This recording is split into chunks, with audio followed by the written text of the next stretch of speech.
For more, let's bring in RJ Gallo, head of the Municipal Bond Group at Federated Hermes. RJ, always great to have you on the program. Without this stimulus, have you seen credit spreads really widen? Has that changed the way that you are looking at some of these credits? Well, good afternoon. I don't know what shorts there are. We drew to work on the Wednesday before Thanksgiving, but we're here.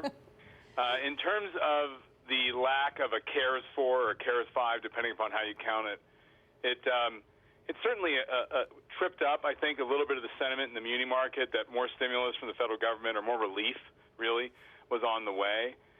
Places like Illinois and New Jersey tend to be the states with the least amount in their pockets in terms of rainy day funds and large pension obligations and the like, lowest credit ratings of the American states.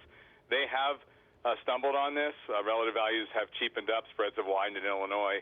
New Jersey, on the other hand, just came with a very large New Jersey GO deal. The Street cheapened it very sharply at offering, and it rallied very much. It still ended up cheaper than where it was before the deal came. Interesting. So the markets are there. Yeah, that spread widening, is that a buying opportunity for you, or is the worst still yet to come? I think it depends on the credit you're talking about. Like I could say, for example, in Illinois failed to pass in a referendum on Election Day the fair tax, changing their flat tax to a progressive tax system. That was a disappointment, I think, in terms of the overall game plan for Illinois' authorities to try to get their budget on a more sustainable path over time. The markets were disappointed with that, too. It's touch and go in Illinois. I mean, the question there is, do they become downgraded to below investment grade? That said, it's an American state. We like it. We have exposure. I think at this point it's a solid investment to own. You have to be willing to ride out some volatility.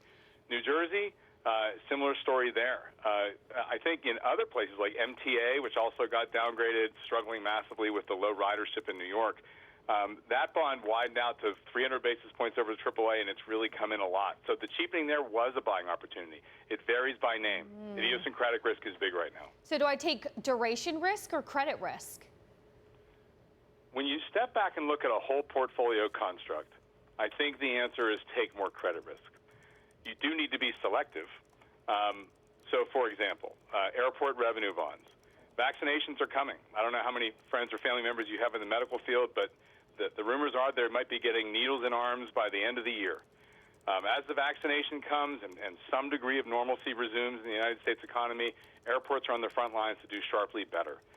So airports, toll roads, places where you're on the front line of an economic normalization, we like those kinds of credits. Eventually, that could include some mid-quality universities and colleges that have been really hit hard by the COVID situation. But again, idiosyncratic risk matters a lot, as do variations across sector.